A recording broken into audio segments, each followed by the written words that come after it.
Thank you, Mr. Chairman.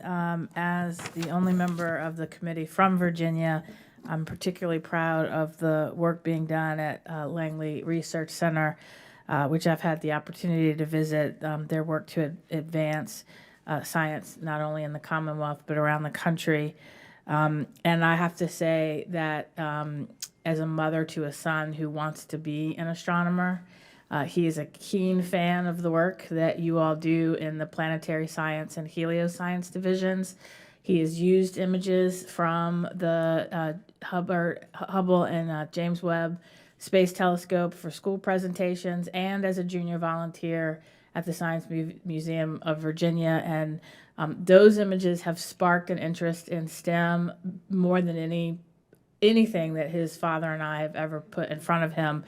And I am very hopeful that he will one day be one of those scientists that Dr. Lunine talked about, who will be studying samples brought back from Mars. And thank you very much for the glasses, because he told me the other day that we needed special glasses. He's very much looking forward to the eclipse. So you have definitely gotten me some cool points today. We know that funding stability is essential to maintaining a highly skilled workforce, which enables our continued national leadership in research, innovation, and exploration.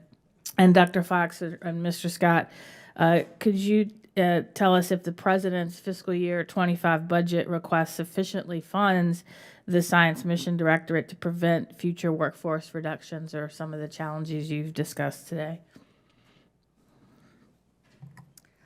Thank you very much. I'll be happy to yield an extra pair of glasses for your son to make sure that he's protected too. We're very grateful for the President's budget request, the FY25 President's budget request that does fund NASA at $7.565 billion for science. That is below the enacted 23, so it does provide challenges in the portfolio. The bulk of those challenges are in the planetary science division, as you noted, and we are working very closely with our centers, with our teams to try and limit the impact of those reductions. And can you tell me what strategies NASA is implementing to prevent attrition and ensure the stability of your workforce? Again, we're working extremely closely with the centers to understand any impacts of the various challenges. Obviously, with Mars sample return, following the recommendations from the IRB, we have paused the development of some of the aspects of Mars sample return while we look at all of the different architecture studies. And so, as I know everybody is aware, that did cause some workforce losses at the Jet Propulsion Lab, which of course our hearts go out to anyone who has to do that. But that was done as a result of budget limitations there. But we are working extremely closely with all of our centers and of course with JPL to try and minimize and more importantly to actually sustain the critical workforce that we need to be able to do these amazingly daring missions that we want to succeed with. And could you discuss any potential impacts to the Science Mission Directorate projects at Langley specifically if NASA's top line fund either remains flat or these cuts take place?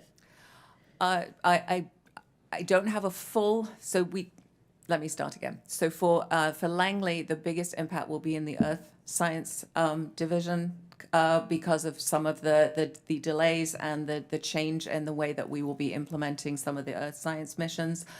So there will be some impact to Langley there. They also do have critical work with us in Mars sample return, but they do also have work with Dragonfly, which is well funded, and so we're hoping to be able to balance between some of the missions that are more robustly supported and some that may be a little skinny down in the FY25.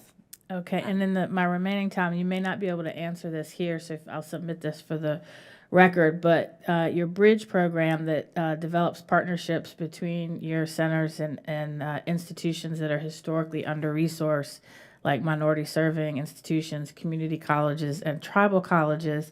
I wonder if you could, for the record, provide an update on the status of the Bridge program and some of its outcomes.